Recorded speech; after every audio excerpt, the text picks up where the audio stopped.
If you're Singaporean, you definitely saw the shocking headline. On October 29th, 12 Cupcakes vanished. All 20 outlets shut, just like that. 80 employees received a WhatsApp message at 8 p.m. telling them they were fired. Their October salaries, unpaid. Their September and October CPF contributions, missing. A brand that started with $2.5 million in investment and was a household name, wiped out, seemingly overnight. But here is the hard truth. This was not a sudden collapse. The headlines focused on the human tragedy, but for investors, the real story is that the red flags were flashing for years. This wasn't a sudden storm. It was an inevitable conclusion. And if you're an investor in the SGX, you might be thinking, Iggy, this is a private cupcake shop. Why should I care? You should care because the exact same signals of decay and collapse are present in publicly listed companies right now. This story is a case study in how to spot systemic risk before your capital vanishes, and how to understand that a famous brand does not equal a healthy business. I'm Iggy, your Singapore-based market analyst, and my job is to cut through the noise and show you what really matters for your CPF, SRS, and SGX portfolios, and we've been putting in the work. Since October 2025, this channel has produced over 200 videos with more than 600,000 watch hours. We were also honored to be ranked 8th in Tiger Broker's 2024 Influential Tigers. My focus is always on regional and global trends to give you that broader context, so you can uncover hidden gems and potential pitfalls. Today, we're going to do exactly that, with a deep dive, slide by slide, through the collapse of 12 Cupcakes and build a toolkit to protect your own portfolio from a similar fate. First, let's just lay out the timeline so we understand the context. This wasn't one bad year. This was a long, slow decay. The brand started in 2011 by celebrity founders, expanded fast, and was sold in 2016 for $2.5 million to an India-based conglomerate, Dunseri Group. But the problem started long before the sale. There were systemic labor violations from 2013 to 2016. Then the new owners came in and committed the exact same violations from 2016 to 2018. Then came the financial bleed from 2024 to 2025. And finally, the collapse in October 2025. The key takeaway here is that both old and new management were committing the same fraud. This tells us the rot was cultural, not just tied to the founders. This context is crucial as we move to our first slide. Our first slide is red flag number 1. Regulatory fines aren't just costs. The first red flag, and perhaps the most ignored, is regulatory action. 12 Cupcakes was fined a total of nearly $250,000 for systematically underpaying its foreign workers. Let's analyze this. This wasn't an accident. This wasn't a payroll error. This was deliberate. This happened under both sets of management. Between 2013 and 2016, the founders underpaid workers by $98,900. The new owners, Dunseri Group, did the exact same thing from 2016 to 2018, underpaying by another $114,000. The scheme was brazen. They credited full salaries to the workers' bank accounts to create a paper trail, and then forced the employees to return the difference in cash. This is systemic fraud. Here is Iggy's perspective. For us as investors, this is critical. A fine like this isn't just a cost of doing business or a rounding error on a balance sheet. It is a public x-ray of the company's culture. A management team that is willing to systematically cheat its own employees is a management team that will have no problem cheating its creditors, its landlords, and eventually its investors. It is a massive, flashing red light governance failure. Now for our second slide, red flag number 2, the brand versus business illusion. This is a trap many Singaporean investors fall into. Let's define it. The brand versus business illusion is when we confuse brand awareness with business health. 12 Cupcakes was a household name. It had celebrity founders.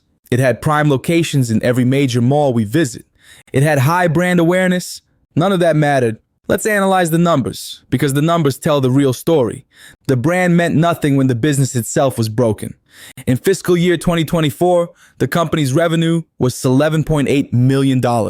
By fiscal year 2025, it had collapsed to $9.2 million. That is a 22% drop in a single year.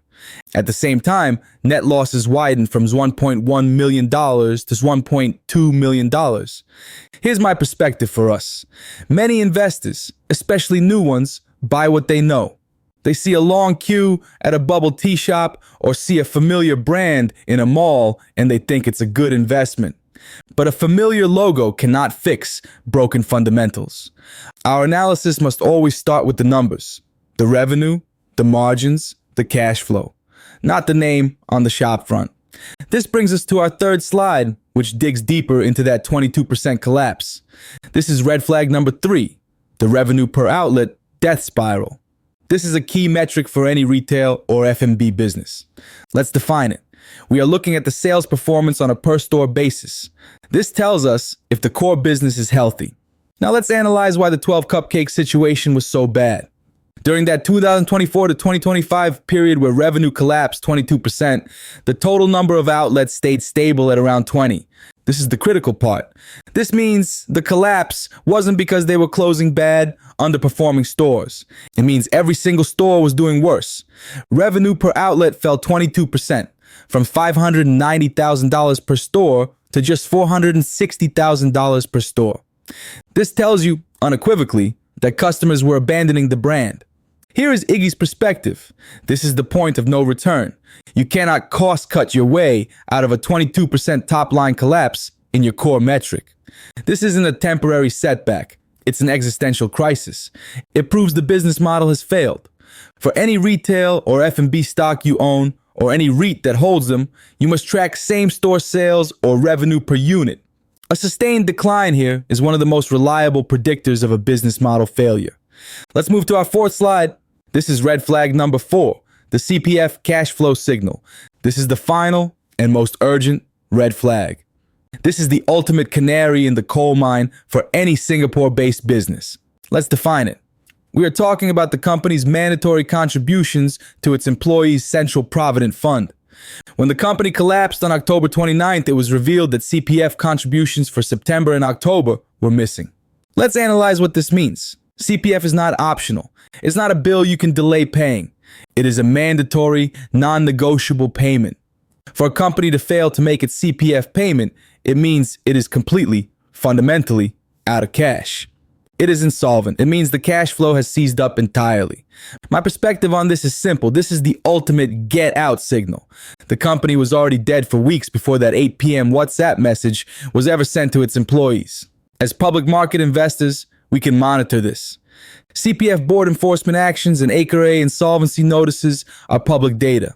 If you ever see a company you are invested in, or a key tenant of a REIT you own, getting flagged for missing CPF payments, the time to sell was yesterday. This brings us to our fifth and final slide, which connects everything back to your portfolio. Red flag number 5, the portfolio. Takeaway, check your S-REIT tenant risk. This is why this whole story matters for your SGX portfolio. Let's define the risk. You might not own shares in a private cupcake shop, but I am willing to bet that many of us own the S-REIT that rents them the space. Tenant quality is everything for a REIT investor. A retail REIT or an industrial REIT is only as strong as the tenants who are paying them rent. Now let's analyze the impact. When a tenant like 12 Cupcakes, which had 20 prime locations, vaporizes overnight, what happens? First, vacancy rates for the REIT spike up. Second, the REIT has to spend money on agent fees and fit-out costs, or give rent-free periods just to find a new tenant. Third, that new tenant will probably be paying a lower rent, especially in a tough market. And here is Iggy's perspective. What happens next is what matters to you. Your distribution per unit, your DPU, is the next thing to fall. This is the direct impact on your portfolio. You must look through your S-REITs to their top tenants. You need to know who they are and what their financial health is. A REIT with 10 or 20% of its tenants in a similar financial state to 12 Cupcakes is a massive hidden risk to your dividends. So let's pull all this together. What is the final assessment for us as investors? This isn't a buy or sell call, but a crucial upgrade to our analytical toolkit. First, what's working is our new toolkit. We've established a clear 5-point red flag system. 1. Regulatory fines are not just costs, they are X-rays of a toxic culture. 2. Never, ever confuse a famous brand with a healthy business. 3. Always track revenue per outlet or same-store sales. A collapse in this metric is a fatal signal. 4. Missing CPF payments are the final non-negotiable signal of insolvency. 5. This risk is hiding in your S-REIT portfolio right now as tenant risk. Second, what's not working is the risk we've identified. The key risk is investor complacency. It's easy to look at a private company and ignore it. It's easy to see a familiar brand in a mall and assume it's stable. It's easy to just look at a REIT's headline DPU and not look deeper into its tenant list. This case proves that complacency is how capital gets wiped out. The F&B sector in Singapore isn't dying. The data shows it's actually growing, but it is evolving. Weak, poorly run operators are being destroyed, and if they are your tenants, you are exposed. This brings me to my final recommendation. It is simple and actionable. For existing S-REIT unit holders, go back to your portfolio this week. Open up the latest annual report or business update for every single REIT you own. Look at the top 10 tenant list. Look at their trade sector. Are any of them in struggling industries? Are any of them showing these red flags? Your dividends depend on you knowing the answer.